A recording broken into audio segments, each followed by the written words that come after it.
Bonsoir tout le monde. Merci d'être là pour ce nouveau café littéraire de l'impondérable. C'est le 208e café littéraire de l'impondérable que nous organisons. Et aujourd'hui, je suis vraiment content de recevoir un ami qui vient de loin, mais c'est un ami précieux qui porte des valeurs, qui porte des idées et qui porte une écriture aussi en plusieurs langues.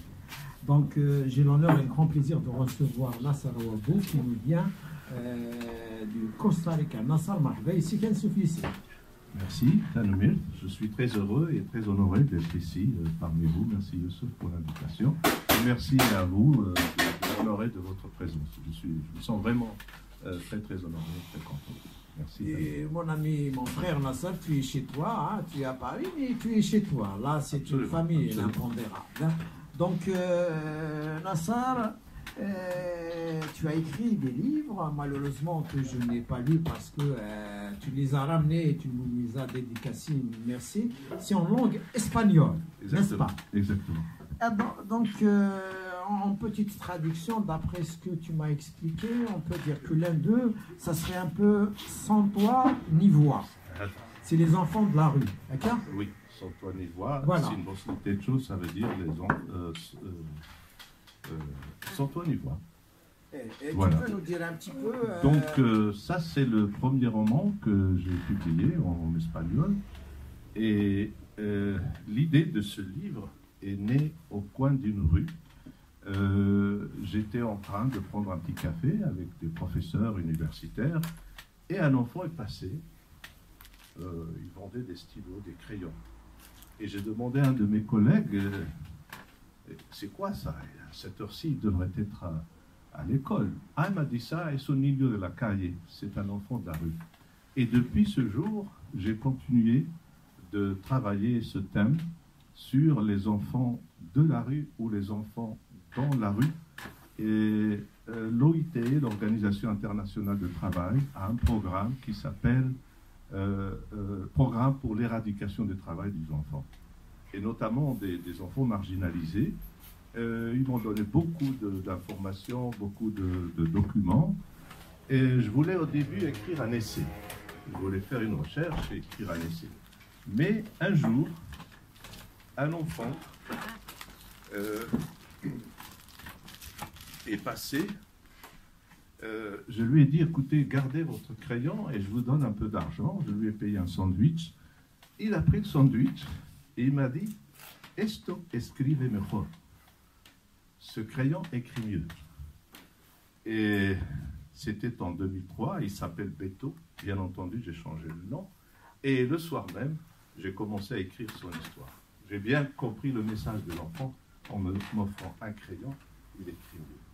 Et depuis, c'est comme ça. Après, pour mener une enquête, après avoir consulté la documentation, je voulais aller en prison pour donner un cours sur le thème de la liberté.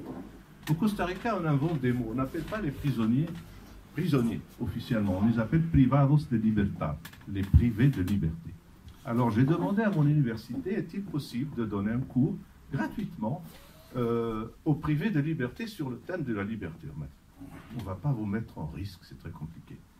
J'ai été à la prison, j'ai parlé avec un directeur de prison, je lui ai dit, je voudrais bien donner un cours gratuitement sur le sujet de la liberté aux privés de la liberté. Il m'a dit, vous croyez que ça nous intéresse, la liberté?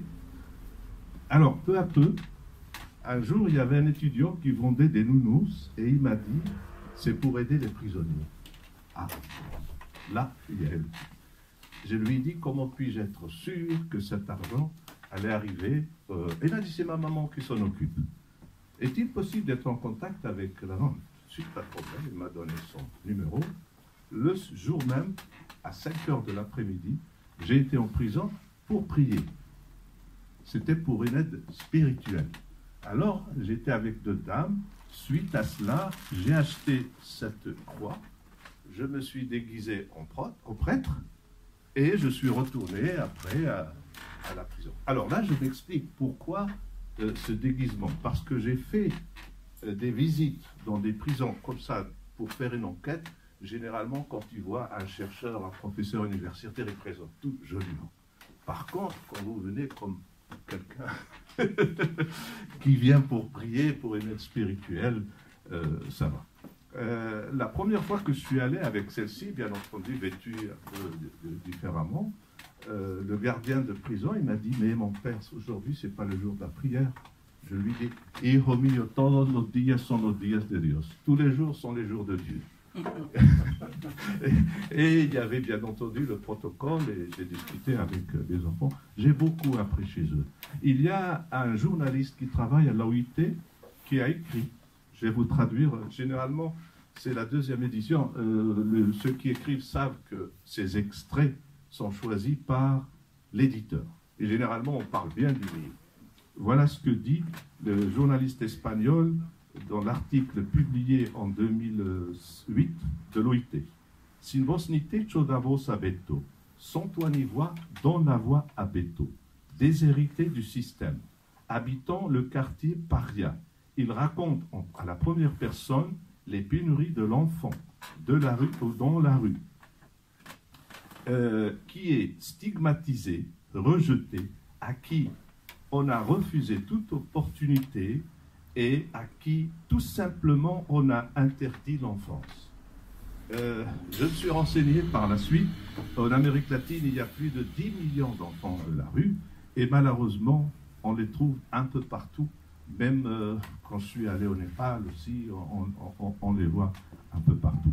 C'est un livre qui a été bien reçu au Mexique et au Costa Rica. Il est traduit en français par Guanaël Martin, un ami de l'Université de Lyon. Il a fait sa thèse de traduction, de deuxième master en traduction à l'Université de Lyon 2, que je tiens à remercier d'ailleurs pour le beau travail qu'il a fait. Voilà ce que je peux en dire sur... Donc le livre est traduit mais pas édité jusqu'à présent. Le livre est traduit mais pas édité jusqu'à présent. D'accord. Alors il y a aussi donc, un roman qu'on pourrait traduire par Condamné sans procès. Exactement. Encore un mot sur ce livre. Alors, Condamné sans procès, quand j'ai publié Sans toi ni voix, je me suis dit, je vais choisir un pseudonyme. Parce que, comme dans mon pays natal, comme vous le savez tous, on tue les écrivains. Beaucoup ont payé de Tarjaout et bien d'autres. Je me suis dit, je vais choisir un pseudonyme, comme ça personne ne sait qui je suis. Mais des amis d'enfance se sont rendus compte et quelqu'un m'a dit, Nasser, toi qui vis dans un monde libre, pourquoi tu n'écris pas un livre sur nous? Toi qui vis, tu peux dire ce que tu veux. Alors, petit à petit, j'ai choisi un thème, un des piliers de la démocratie, à savoir la liberté en général et la liberté de la presse en particulier. De quoi s'agit-il exactement? Ce livre se passe dans 3 espaces différents. En Algérie, pendant la décennie noire, j'ai dû chercher l'information et pour tracer la chronologie exacte, j'ai trouvé un livre monumental, l'Algérie, la guerre des ombres, publié par notre ami en 2002. Ça m'a été d'une grande utilité et vraiment je sais ce que ça signifie d'avoir écrit un livre comme ça. Je t'en félicite. J'ai consulté aussi le livre La dignité humaine d'Ali Abdelnour et ainsi de suite. De quoi s'agit-il? Un journaliste appelé Omar Benlarbi publiait ses articles sous un pseudonyme pendant la décennie noire et pour se protéger, il s'est inscrit à la faculté de droit. Personne ne savait qu'il était journaliste. Mais il fut séquestré, non pas pour ses activités journalistiques, puisqu'il écrivait sous un pseudonyme, mais pour exercer la pression contre son père qui était juge et qui envoyait des islamistes en prison. Suite à cette malheureuse disons, histoire traumatisante, il a dû s'exiler en France et ici, grâce au réseau d'aide aux intellectuels aux années 90, le réseau de l'avocat Maurice Audin, Maurice Audinois. J'ai choisi le mot Audinois pour rendre hommage à Maurice Audin. Pour moi, c'est très important. Les noms, la sémiologie des mots, les noms sont très importants. Et grâce à ce réseau, il a trouvé un travail très intéressant dans une agence de voyage avec Jacob Ben Yehuda. Pour moi, c'est très important de mettre un juif et un nord-africain à travailler ensemble parce qu'on n'est pas né seulement pour se faire la guerre, on est né pour vivre en paix, n'est-ce pas? Et voyant ses talents, Jacob Ben Yehuda ouvre une agence de voyage à New York et il envoie Omar pour s'en occuper. Tout se déroulait bien, tout se passait absolument bien, jusqu'au 11 septembre. Alors là, j'ai dédié plus de 20 pages pour décrire le 11 septembre minute par minute. Omar l'a vécu comme tous les personnages, comme tout le monde, n'est-ce pas? Il était à New York. Et puis, tout de suite à cela, sa vue devient un enfer. Il se trouve qu'il a fait un voyage de travail comme agent de voyage dans un pays au Proche-Orient, et on l'a arrêté, on l'a torturé, et on l'a fait signer sous la torture un document comme quoi qu'il faisait partie de Al-Qaïda. Et ils l'ont livré à la CIA, et tout ça s'est documenté parce que j'avais la chance de connaître un avocat de la Corte Interamericana de Derechos Humanos, la Cour interaméricaine des droits humains. Il me donnait tous les documents. Guantanamo, vous le savez, les prisons secrètes, vous le savez, tout ça c'est documenté. Et je voulais créer une situation, un personnage en dehors du temps et de l'espace. Pourquoi? Parce que selon Mikhail Mikhailovich Bakhtin, un grand humaniste et théoricien littéraire russe du XXe siècle, toute action a un chronotope. Pour simplifier, toute action humaine se déroule dans un espace déterminé et en un temps déterminé. Il en est de même pour les actions de roman. Et comme Omar était séquestré, il ne savait pas, il était dans une prison secrète, il ne savait pas si c'était le jour ou la nuit, il a failli perdre la tête. Mais son père, qui était un grand juge, faisait le va-et-vient entre les pays de Proche-Orient pour le libérer, et son ami juif, Ben Yehuda, ne l'avait pas abandonné. Je vous laisse imaginer la situation d'angoisse de sa femme qui restait coincée en Algérie parce qu'elle n'avait pas eu le visa. Donc c'est une histoire qui se passe à Alger, à Paris, à New York principalement. Elle a été bien reçue. Il y a aussi, ça c'est la 3e édition en réalité, parce que celle-ci, c'est la 2e édition. C'est écrit ici seconde édition, mais pour des raisons légales, la 3e, on a dû mettre 2e aussi. C'est des situations éditoriales. Elle a été très bien reçue au Mexique et au Costa Rica. Je vous lis tout simplement ce qu'a dit une écrivaine. Esta novela está basada en hechos reales, brutalmente bien contada. Ce roman qui s'inspire des faits réels est brutalement bien raconté. Ça veut tout dire. Voilà ce que je peux dire sur. Il est traduit aussi. Il est traduit par le même traducteur, Bonaël, mais je ne l'ai pas encore. J'espère qu'ils vont paraître. Moi aussi. En langue française. Tout à fait. Et donc, tu as aussi le 3e livre qui est en rapport, me semble-t-il, avec la pandémie, la pandémie du Covid-19. C'est ça? Exact. La pareja de médicos enfrentando la pandemia, le couple de médecins faisant face à la pandémie. J'ai eu la chance de connaître beaucoup de médecins dans ma vie.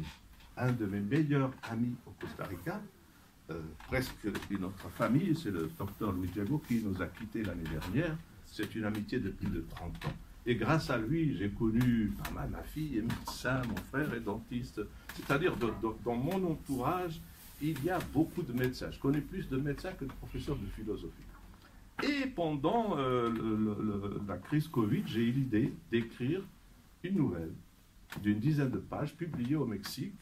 Puis, il a été traduit, publié par Algérie Culture, dans la revue, la pandémie expliquée à ma fille. Et lors des tables rondes au Costa Rica, des étudiants et des professeurs m'ont dit « Mais pourquoi tu ne continues pas l'histoire » Je lui dis « Il y a presque tout dans ces 17 pages. » arrivant chez moi, je me suis dit, mais ça c'est une demande, il faut écouter les lecteurs. Et j'ai commencé donc, je l'ai fini, c'est mon 3e roman, il a été publié en Espagne cette année, il n'y a eu qu'un seul article. Contrairement à ceux-là, les 2 premiers qui ont été très bien reçus, on m'appelait pour des interviews à la télé, à la radio, dans les journaux. Celui-ci, c'est un froid total. Peut-être les gens sont un peu fatigués de Covid, mais ça se vend. Je sais que ça se vend en ligne, ça se vend au Portugal, ça se vend au Mexique. Disons qu'en ligne, c'est très, très, très facile. Le roman est aussi traduit. Et il attend un éditeur. Voilà. Écoute, Nasser, bravo pour tes écrits. Moi, je ne t'ai pas lu en espagnol, mais tu as aussi une belle plume en langue française. Et j'imagine que même en langue kabyle, tu pourrais écrire aussi des choses. Oui, mais malheureusement, la langue kabyle, je la perds. Et on nous a interdit notre langue. D'ailleurs, dans ce que j'allais dire ici, je voulais parler, j'avais préparé tout, je suis académique, n'est-ce pas, mais j'ai tout laissé. Je voulais parler, en plus de cela, disons, de mon parcours et de l'humanisme universel. J'aime beaucoup ce thème d'humanisme universel. Ayant beaucoup voyagé, ayant vécu en Algérie, en Afrique du Nord, en France et au Costa Rica, dans 3 cultures complètement différentes, ayant des langues différentes, histoires différentes, etc., avec tout le lien qu'il y a entre la France et l'Algérie, mais ce sont des cultures différentes. J'ai observé que partout dans le monde, les gens, je parle des gens comme vous et moi, ils cherchent la paix, ils cherchent à vivre, ils cherchent l'amour, ils veulent la tolérance. Mais il y a, excusez-moi l'expression, il y a quelques puissants qui emmerdent la vie. Je regrette d'utiliser ce terme. Voilà. Mais partout où j'ai été, j'ai rencontré des gens. Alors, quelqu'un m'a posé la question, où as-tu appris cet humanisme universel? Bien entendu, à la Sorbonne. Oui, sans doute. À la Sorbonne, j'ai appris l'art de penser, notamment la méthode cartésienne, parce que la Sorbonne est une université ancienne. C'est le royaume du logos, pour reprendre les termes de Platon et d'Aristote et de Socrate, les grands philosophes. Le logos, c'est-à-dire la logique. Vous me direz aussi, à l'université du Costa Rica, bien sûr, j'ai appris des choses à l'université du Costa Rica. Si je trouve le... Non, je ne l'ai pas ici. Alors, à l'université du Costa Rica, il y a 2 principes fondamentaux, notamment le principe de... Tu permets que je l'ouvre? Le micro, mais bien sûr. L'ordi. Okay. Oui, bien sûr. Juste l'idée, mais pendant ce temps-là, c'est-à-dire, l'université du Costa Rica est une université créée par des rêveurs. Vous savez que le Costa Rica est un petit pays, et il y a une phrase que je voudrais vous lire, je vais la trouver tout de suite. Et pendant ce temps-là, on fait la pause et on salue les amis du Canada. Ouais, ça va venir tout de suite. Voilà. Café littéraire. C'est ouvert. Voilà. Ok. Merci de votre patience. Ok. Donc, qu'est-ce que j'ai appris à l'université du Costa Rica?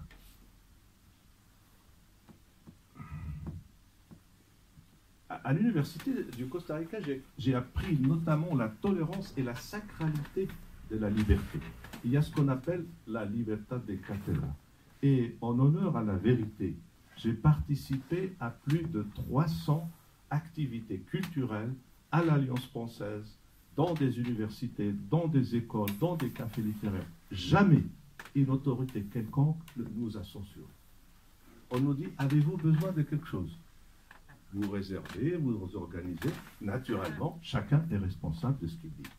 Voilà. Mais qu'on vienne vous interdire, comme dans notre pays natal, un café littéraire, non, ça ne suffit pas. Alors, l'hymne institutionnel de l'université, c'est ça que je voulais vous dire, dit « L'université du Costa Rica est une institution d'éducation supérieure dédiée à la recherche de l'art, la science et le bien. Un de ses fondateurs dit la phrase suivante, et je crois que c'est valable pour toute université dans le monde. L'université est la garantie institutionnelle d'un devoir auquel l'homme n'a pas encore renoncé. Celui de ne pas se contenter de subsister, mais d'essayer de donner un sens à l'existence humaine. Voilà les principes que j'ai appris à l'université du Costa Rica. Mais, permettez-moi de revenir à ma tendre enfance en Kabylie, dans ma Kabylie natale. Enfant, je croyais qu'il était normal de parler une langue à la maison. Et une fois qu'on arrive à l'école, on devait s'efforcer pour comprendre la langue du maître qui nous parlait dans une langue étrangère.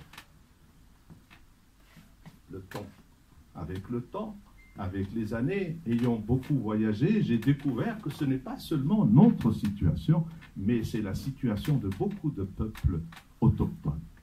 Et j'ai compris aussi la problématique de la langue dominante et des langues marginalisées, à peine tolérées pour le folklore.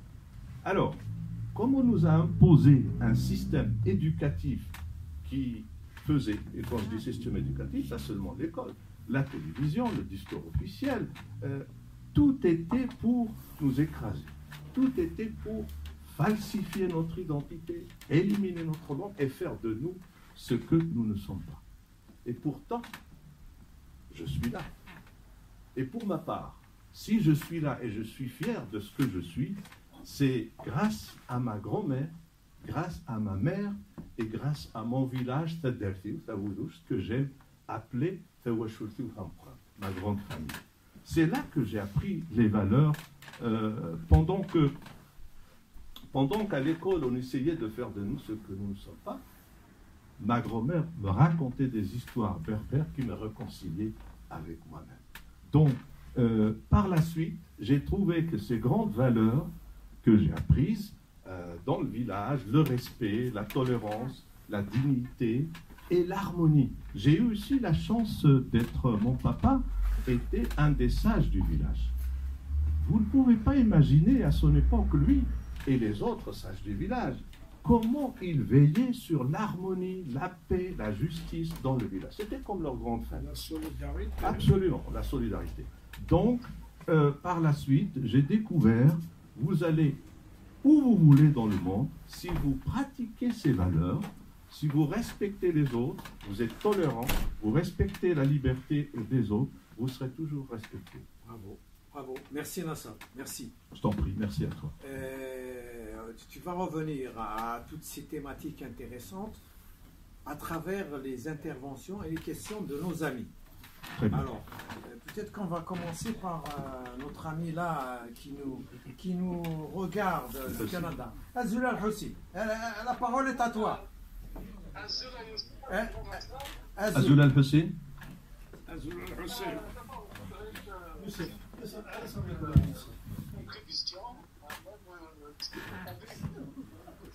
Encore tenu en espagnol, j'ai compris en fait envers ce que vient de dire, en profondeur la contribution. Je n'avais aucun doute sur toi. Oui, rapidement, s'il te plaît. Tu as pris suffisamment de recul en vivant dans l'exil costa-ricain et tu as approfondi tes réflexions. En fait, c'est honoré de t'avoir parlé à un membre de notre diaspora.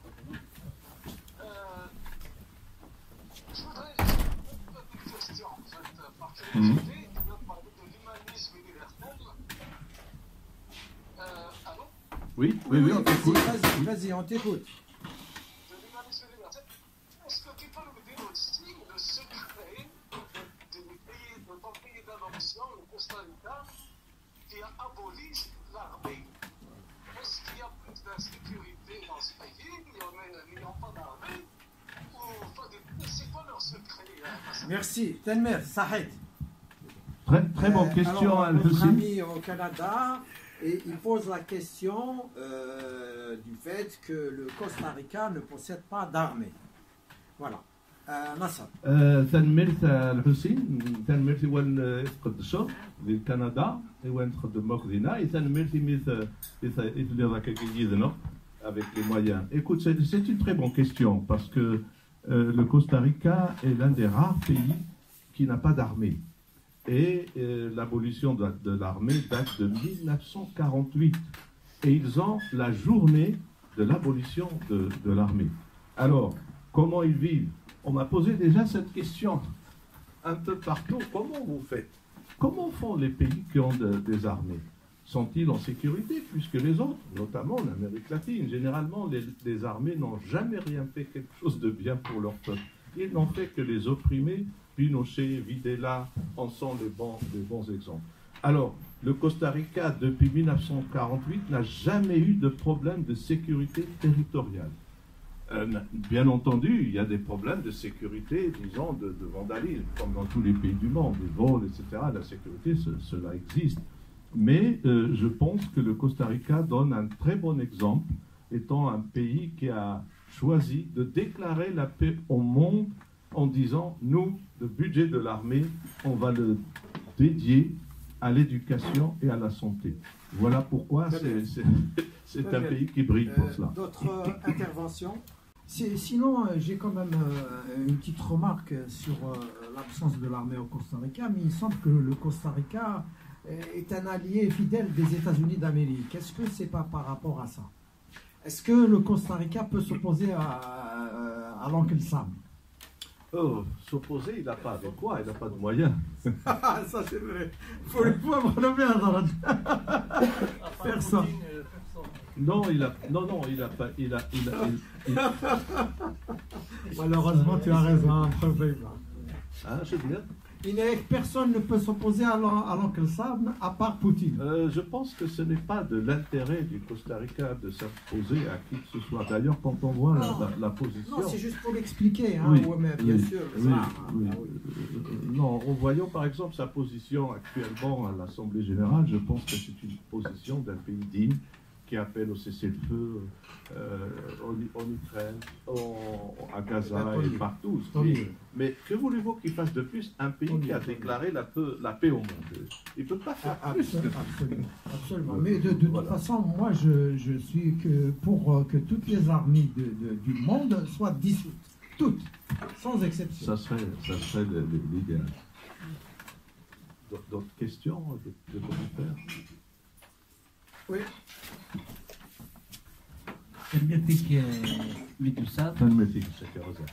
D'après le récit de Noualek, c'est un écrivain, c'est un intellectuel brillant. Mais où il fait على كتروض قبايلي هو كان داود تحجر فيه قبايلتنا. Bon, au Tchalora, c'est pas réaliste. ماشي لا صراحه اقدر شي واحد في كان وكيل العليا Bien sûr. تكسب تاكي ce livre il raconte l'histoire de deux médecins. Une médecin femme qui a dû fuir le Mexique, la doctora Garcia, Melissa Garcia, qui a dû fuir le Mexique à cause de l'épidémie de violence. Vous savez que selon l'Organisation mondiale de la santé, lorsqu'il y a plus de 10 homicides volontaires pour chaque 100 000 habitants, c'est une épidémie. C'est comme ça. Donc au Mexique, il y a une épidémie de violence. Elle a fui le Mexique. Ici, en France, elle a connu le docteur de Fleury et un brillant médecin, mais pendant l'épidémie, vous savez, beaucoup de médecins ont dû déménager, vivre pratiquement dans un l'hôpital ou dans un hôtel à côté pour ne pas contaminer leur famille. Et à la page 70, je vais lire juste 3 lignes. Je vais lire en espagnol parce que c'est une belle langue de ce vaste-ci. Al amanecer siguiente, el 2 de mayo, cuando Alice y Silvi bajaron para el paseo diario, encontraron a Faru con los ojos enrojecidos por haber estado llorando toda la noche. ¿Qué ha pasado?, preguntó Silvi. Idir ha muerto. ¿Lo conoces? Por supuesto. ¿Quién no conoce El cantante de Ava Vainuva. Alors, qu'est-ce qu'il raconte? Le 2 mai, au petit matin, lorsque Alice et sa maîtresse Sylvie voulaient faire leur promenade, vous savez que pendant la pandémie, il fallait faire une promenade pendant un délai limité, hein, c'était comme ça. Voilà, ils ont trouvé Farou. Farou, c'était la bonne des médecins. Elle s'appelle Farou Jannat el-Khair, c'est un personnage, mais pour les amis seulement Farou. Et elle lui dit, mais pourquoi tu pleures? Parce qu'aujourd'hui, on vient de perdre un grand artiste. Idir, est-ce que tu le connais? Mais bien sûr, qui ne connaît pas le chanteur de Ava Vainuva? Et donc, j'ai dédié une page, même si j'écris en espagnol, il faut absolument mettre une pincée de tamazir, une pincée de sel de tamazir. Dans tous mes romans, il y a une pincée. Merci. Toute petite. Hakim. Voilà. Ah oui. Et là, s'il y a quelqu'un. Bonsoir, Zoul. Bonsoir, Zoulama. Alors, si j'ai bien compris, vous ne l'avez pas dit, mais j'ai posé 2 ou 3 questions à Youssef, qui est un ami, quand je suis arrivé. Il m'a dit que vous enseignez la littérature française au Costa Rica. C'est ça. Alors, juste ma question, elle est simple. Alors, comment ça se fait que vous n'avez pas choisi d'équilibre? Bon, le besoin d'équilibre, je peux parfaitement le saisir et le comprendre. Pourquoi vous avez choisi d'écrire en espagnol? Très bonne question. Pas dans la langue dans laquelle vous... J'ai pas choisi d'écrire espagnol, la langue espagnole m'a choisi. J'aurais pu dire aussi, alors, dans ce cas-là, pourquoi vous avez choisi? Pourquoi c'est dans la langue française qui a... J'ai un ami argentin qui vit au Canada et qui travaille en français dans le pays des Andes, dans la région francophone. Il écrit en français. Pourquoi pas dans sa langue maternelle, en espagnol? Et il y a beaucoup d'écrivains comme ça, je ne suis même pas original, il y a beaucoup d'écrivains qui sont, disons, doublement exilés.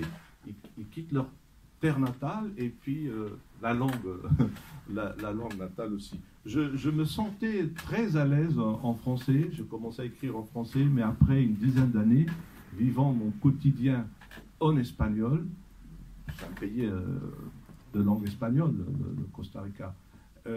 Bien sûr, j'enseigne dans la langue française, mais à part des cours, le reste, c'était en espagnol.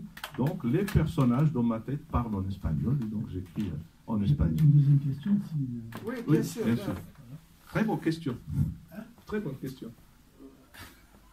Peut-être. Oui, en tout cas, j'ai beaucoup aimé votre question. Merci, j'apprécie aussi. Merci. Je voulais rebondir sur quelque chose que vous avez Pardon. tenu à préciser. Je vais rebondir sur quelque chose que vous avez tenu à préciser lors de votre intervention, à savoir l'apprentissage de l'humanisme. Et tout de suite, vous avez fait référence à cet apprentissage au niveau universitaire, c'est-à-dire la Sorbonne, l'université du Costa Rica qui, semble-t-il, selon vous, a des valeurs... voilà. Très élevé. Et ma question, question, est-ce que... bon, elle n'est pas innocente, la question. Enfin, est-ce qu'il faut aller à l'université pour apprendre l'humanisme? Est-ce que ce n'est pas la vie de tous les jours? Voilà, c'est de voyager, de rencontrer des gens, des rencontres et tout ça, qui fait qu'on peut apprendre l'humanisme, pas au sens académique. Hein, oui, voilà. Oui, mais j'ai dit dans l'intervention que j'ai préparée, il y a 3 espaces où j'ai appris cela. L'université de la Sorbonne, l'université du Costa Rica et mon village. Mon village, Stade d'Alfil, c'était une grande école. C'est là que j'ai appris les valeurs de la dignité, la solidarité, l'harmonie, le fait de vivre comme une grande famille. Et par la suite, si, en tout cas, c'est mon témoignage, vous allez n'importe où dans le monde, si vous respectez les autres, si vous respectez la dignité des autres, si vous êtes fier de vous-même, vous avez une bonne conduite, on va vous apprécier. Donc, j'ai bien précisé, j'ai appris des choses à l'université de la Sorbonne parce que j'ai fait de la philosophie et au Costa Rica, j'ai fait un autre diplôme en littérature latino-américaine. J'ai appris beaucoup de choses, mais je dois beaucoup à mon village. Mesurez bien ce que cela veut dire, mes frères. Sincèrement, c'est une grande école. Il n'y avait pas de crise dans mon village et dans les autres d'Aginad aussi. Il n'y avait pas de police, il n'y avait pas de gendarmerie, il n'y avait pas de prison et on vivait en paix. vous imaginez ces valeurs. Donc, je les ai apprises grâce à ma grand-mère qui me racontait des histoires, après Sawale, et ainsi de suite. Et j'ai appris cet humanisme.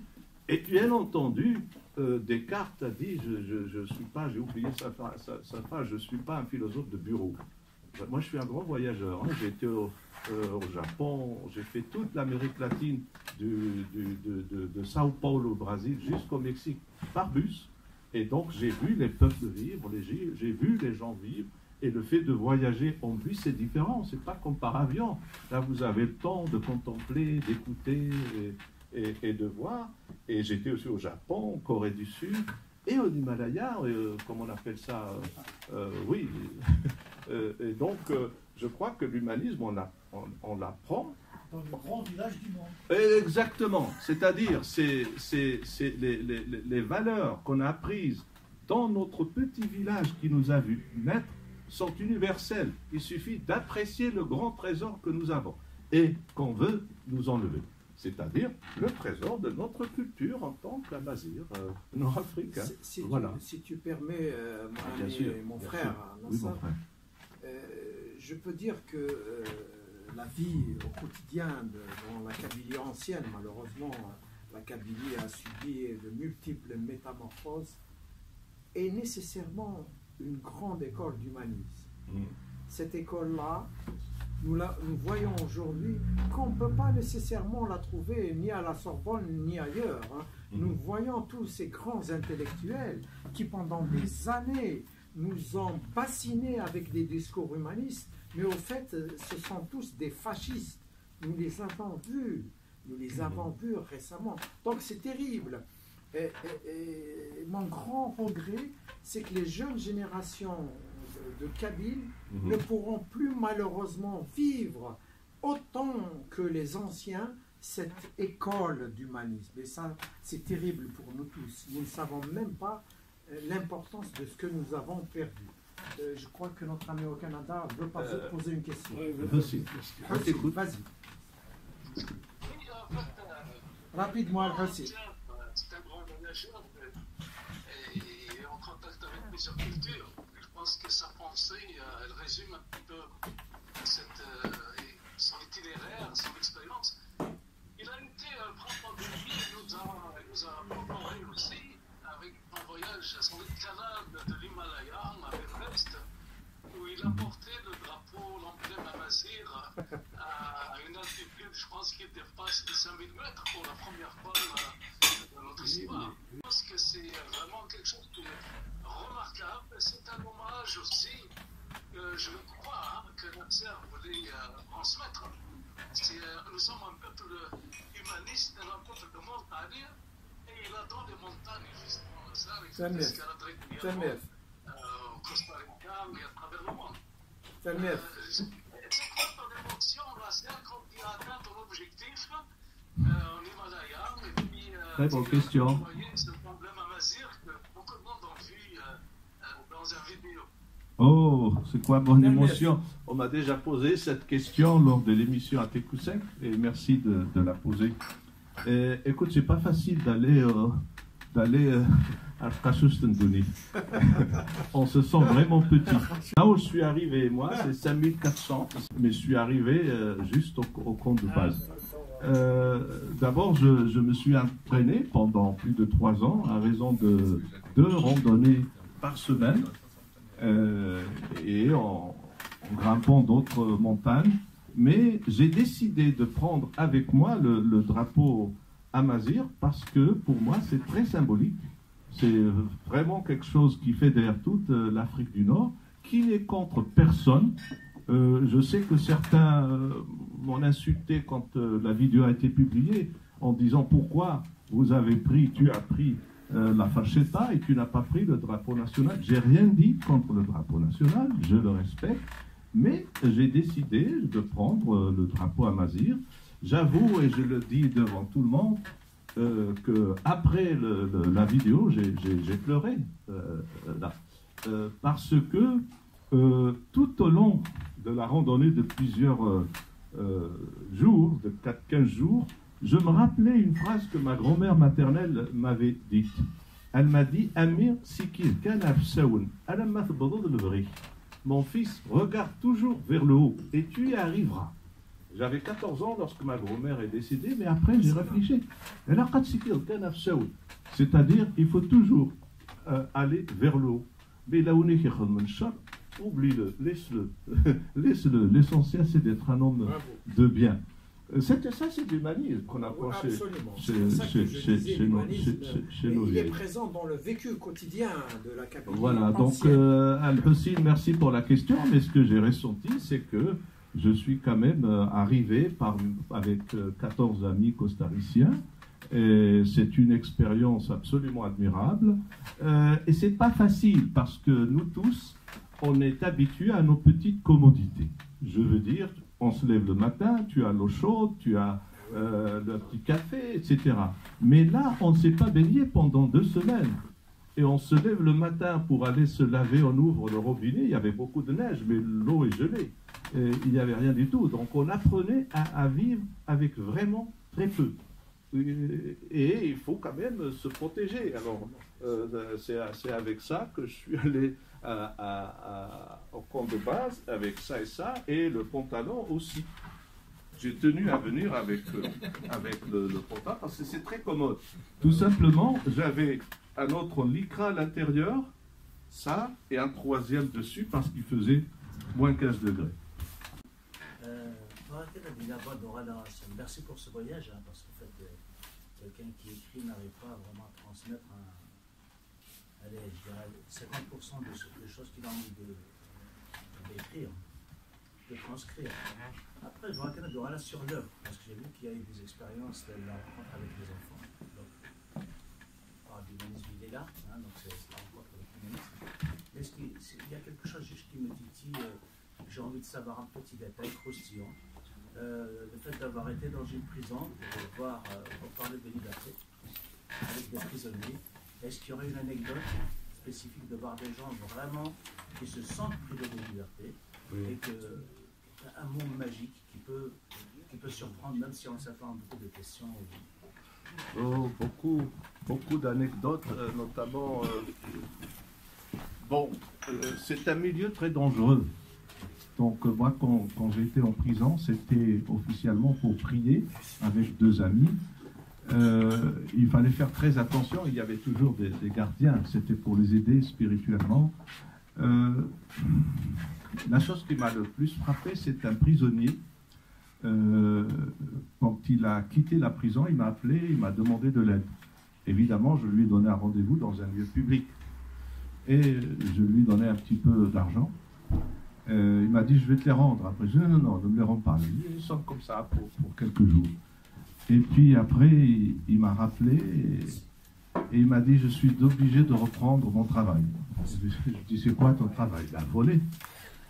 Et là, j'ai compris que, étant rejeté par le système, il voyait la société, nous qui les voyons comme des marginalisés, il nous voyait comme à la marge, complètement, comme le journal d'un voleur. Jean Genet.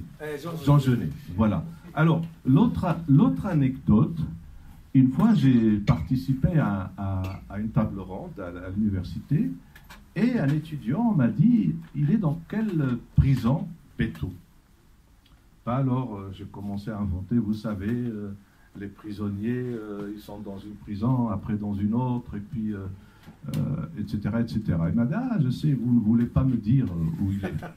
Il a acheté un livre, il a envoyé un proche qui était en prison pour une autre situation, et il y a la description de la personne, il lui a dit, il faut le chercher. Voilà.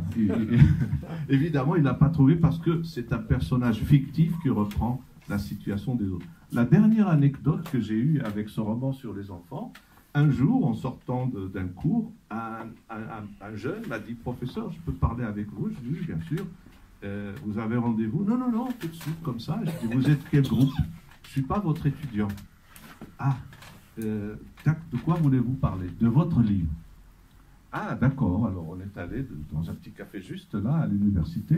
Il dit, vous savez, mon père est chauffeur de taxi. Et en arrivant à la maison, vers le coup de 9h pour dîner, il a dit, quelqu'un a oublié ce livre cette version dans le taxi. Et j'ai commencé à lire jusqu'à 2 heures du matin. Le lendemain, je me suis levé, je n'ai pas pu arrêter jusqu'à ce que j'ai fini la lecture. Et j'ai dit à mon père, le taxieur, il lui a dit, ça c'est un message de Dieu. C'est Dieu qui me l'a envoyé.